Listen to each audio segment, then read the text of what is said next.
आ रही हो, एक बात याद रखो, तुमको कसम बेगारा, अरे तुमको कसम बेगारा, बात जो मेरी काली, कल हम ना तुमका मिलवे, कल हम ना तुमका मिलवे, या मिली पठैया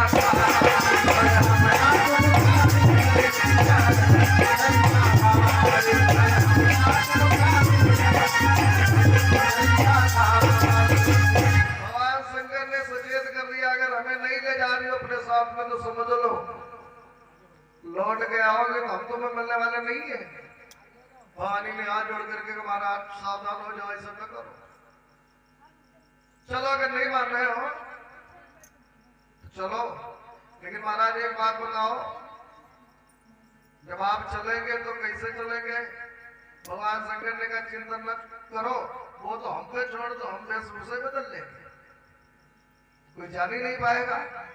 तो भवानी ने कहा महाराज वेशभूषा तो बदल लोगे, लेकिन पुरुष की चाल औरत की चाल में बड़ा अंतर होता है, वो कैसे चलोगे? बोले बहुत सवाल है। तो भवानी ने कहा महाराज के बोलने का नंबर आ गया तब चाल तो संभाल लोगे, लेकिन आवाज कैसे संभालोगे? इसलिए ना जाओ। भगवान शंकर ने कहा नहीं, आज हम जाएंगे जरूर। और आप कला में सुनते चले, भगवान शंकर चल दिए लंबा से घूंघट निकाल के, आगे आगे पार्वती, पीछे भगवान शंकर। और रासलीला में जब पहुंच गए दोनों तो गेट कीपर ने रोक लिया। ललिता विशाखा पार्वती से पूछ रही कौन है? भवानी ने बहाना बना दिया बहुरिया है। जो जिद करने लगी साथ में ले आई तो गेट कीपर ने तो पास दे दिया, जाओ भीतर जाके बैठ जाओ। और भीतर जब जाके भगवान शंकर भवानी के सहित बैठे, अच्छा घूंघट न निकालते तब तो दरवाजे पर गेट पे भेद खुल जाता। बैठ गए, भगवान कन्हैया आ गए और भवानी पार्वती से पूछा देवी आपके साथ में ये कौन आई है जिसने घूंघट निकाल रखा है? क्योंकि समूचे रास स्थल में जितनी गोपियां आई थी किसी ने घूंघट नहीं निकाला, शंकर जी घूंघट में है। पार्वती जी से पूछ लिया, भवानी ने बहाना बनाया महाराज आपकी रासलीला को देखने के लिए चलने लगी, तो हमारी बहुरिया ने भी जिद कर ले हमो साथ मत लिए चलो, ले आई। भगवान कन्हैया जानते सब कुछ थे, उनकी लीला थी, बोले चलो ठीक किया लेके आएगी, चलो लीला तो बाद में शुरू करेंगे, पहले तुम्हारी बहुरिया देखने आके रहे कैसी, तब शुरू करें। पार्वती ने कहा महाराज बस यही न देखो, आप शुभ काम करने जा रहे हो, आपको अब सुगुन हो जाएगा। कहे भवानी ने कहा महाराज हमारी बहुरिया की एक आंख कुछ खराब है। भगवान ने घूंघट का हटाया और विश्वनाथ को जब पाया तो कन्हैया जी ने प्रश्न कर दिया कि कहाँ चंद्रमा छोड़ी भोला कहाँ छुपाई,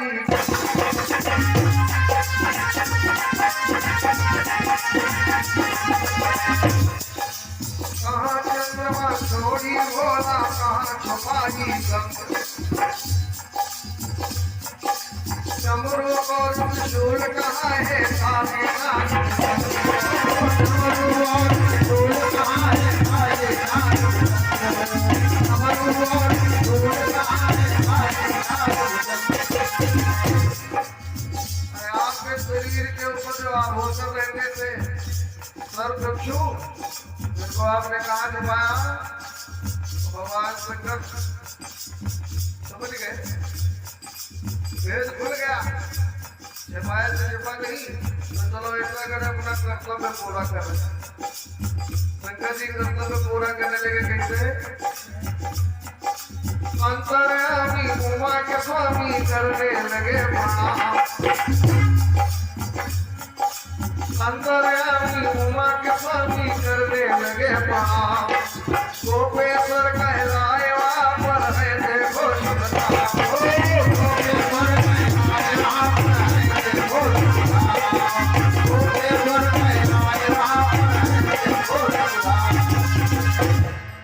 भगवान का नाम पड़ गया गोपेश्वर। भगवान भोलेनाथ हाथ जोड़ करके भगवान को प्रणाम करे, हमने बोले कि महाराज अब दया करो। भगवान शंकर ने कर्तव्य पूरा कर दिया, गोपेश्वर नाम पड़ गया, फायदा है।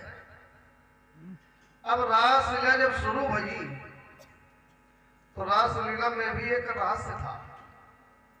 रासलीला में रहस्य ये है कि जितनी गोपियां वहां पर इकट्ठी हैं उतने स्वरूप भगवान श्री कृष्ण अपने बना लेते हैं, लेकिन इस बात को भगवान कन्हैया सिर्फ जानते हैं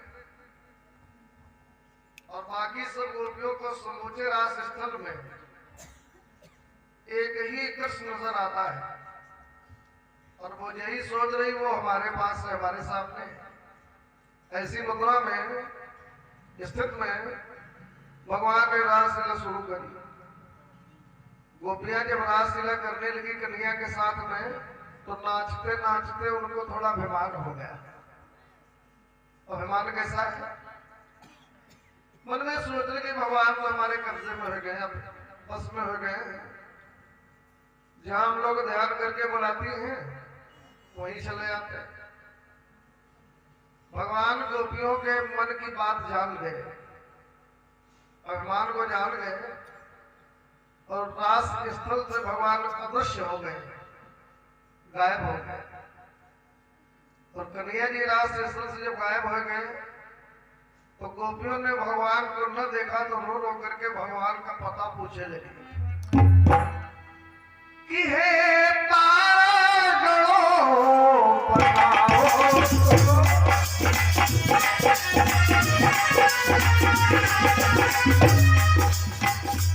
हे तारा गणों बताओ, आँखों का तारा कहाँ गया,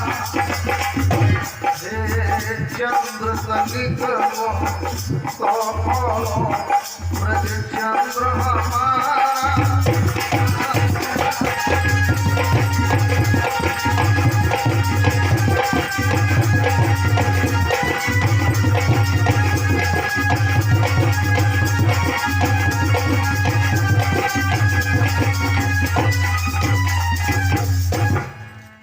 गोपियां भगवान के बारे में पूछने की, हे चंद्र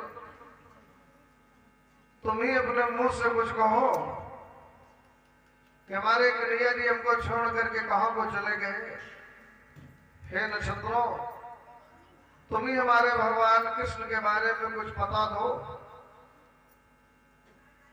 कुंजों में रहने वाले पशु पक्षी, पेड़ों पर रहने वाले पक्षियों, पेड़ों, मेरे भगवान के बारे में कुछ बताओ,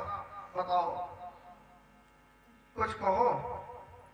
भगवान का पता रो रो करके पेड़ों से पूछने लगी, चंद्र से पूछने लगे, चंद्र पूछने लगी। जब कोई जवाब नहीं मिला आखिर गोपियां फिर रोने लगी और भगवान को पुकारने लगी, भगवान कि दुखियारी बन में निजन छोड़, हे दुखियों के आशा।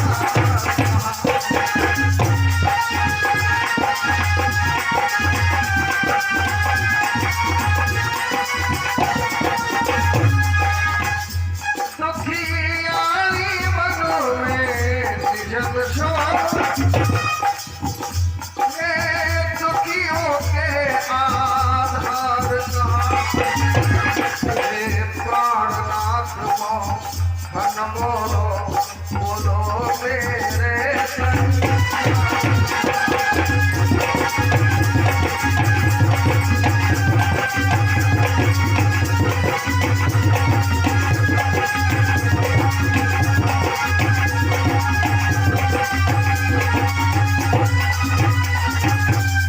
भगवान को ही रो रो करके पुकारने लगी। भगवान आज आप हम सब अभागनों को ऐसे निर्जन जंगल में छोड़ करके आप कहां को गए। हे हृदय से नाथ आप आकर के हम लोगों को दर्श दे करके कटाक्ष करें। गोपियों के विनय पर भगवान पुनः प्रकट हो जाते हैं और रासलीला पुनः शुरू हो जाती। सुखदेव जी महाराज राजा परीक्षित को बताते हैं कि इधर भगवान श्री कृष्ण लीलाओं में पड़े, तमाम प्रकार की लीलाएं कर रहे हैं। कहीं वो कालिया नाग पर कृपा करते, कहीं यमलार्जुन का उद्धार कर देते, कहीं सक्टासुर का उद्धार कर देते, कहीं देवेंद्र इंद्र के मद का मर्दन करते हैं, कहीं भगवान ब्रह्मा के मोह को दूर करते हैं। ये लीलाएं कर रहे थे।